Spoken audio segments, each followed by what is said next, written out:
Integration, समाकलन। तो जैसे अवकलन पढ़े हैं, मान लेते हैं, माना एक फलन y बराबर fx, तो इस फंक्शन का जब हम लोग अवकलन करते हैं यानी dy dx यानी fx, तो हमें मिलता है fx, ये इसका डेरिवेटिव होता है। अब समाकलन क्या होता है? समाकलन जो है अवकलज का उल्टा होता है, यानी किसी भी फंक्शन का अवकलन करने पर जो डेरिवेटिव प्राप्त होता है, उसी डेरिवेटिव का जब हम समाकलन कर देते हैं तो हमें पुनः वही फंक्शन प्राप्त हो जाता है।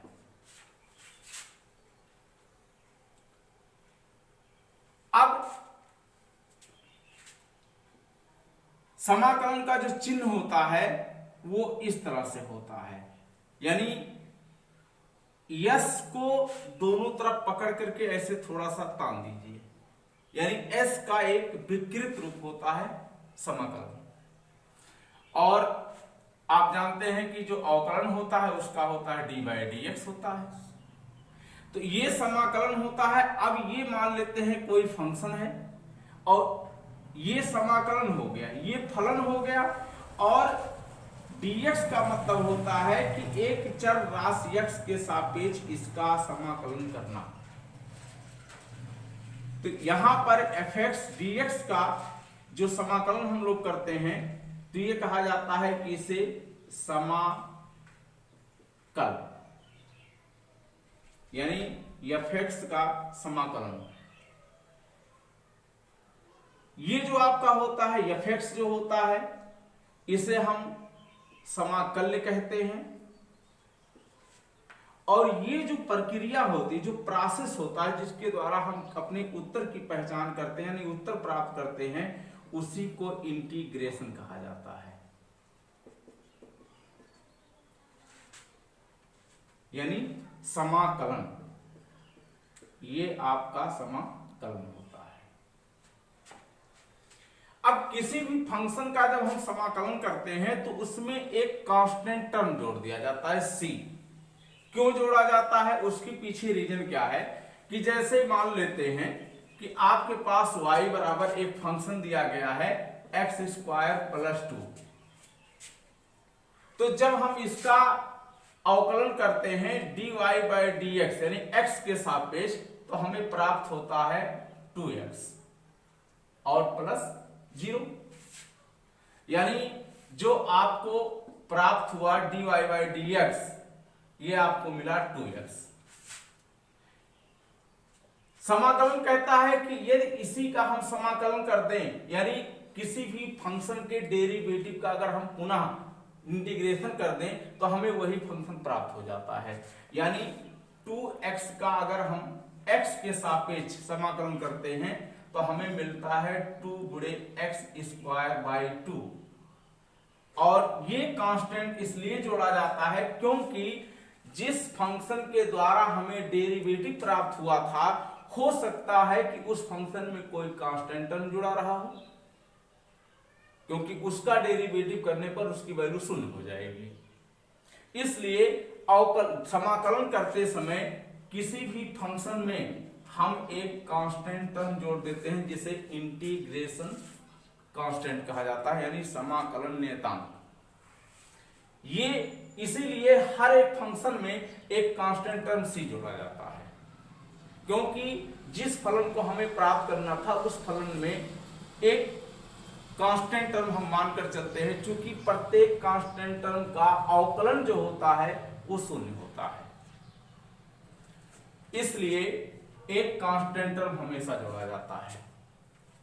अब हम लोग एक समाकलन जो पढ़ते हैं, समाकलन दो प्रकार के होते हैं, यानी दो प्रकार के समाकलन को पढ़ा जाता है। अब उसमें दो प्रकार कौन कौन है? नंबर एक होता है फर्स्ट अनिश्चित समाकलन, यानी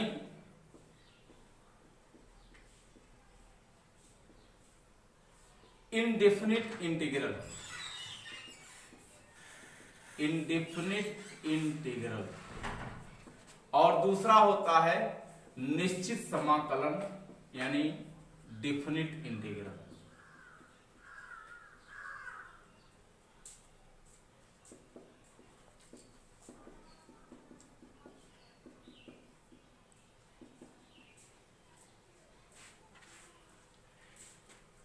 डिफिनिट इंटीग्रल क्या होता है और एक इनडिफिनिट इंटीग्रल क्या होता है?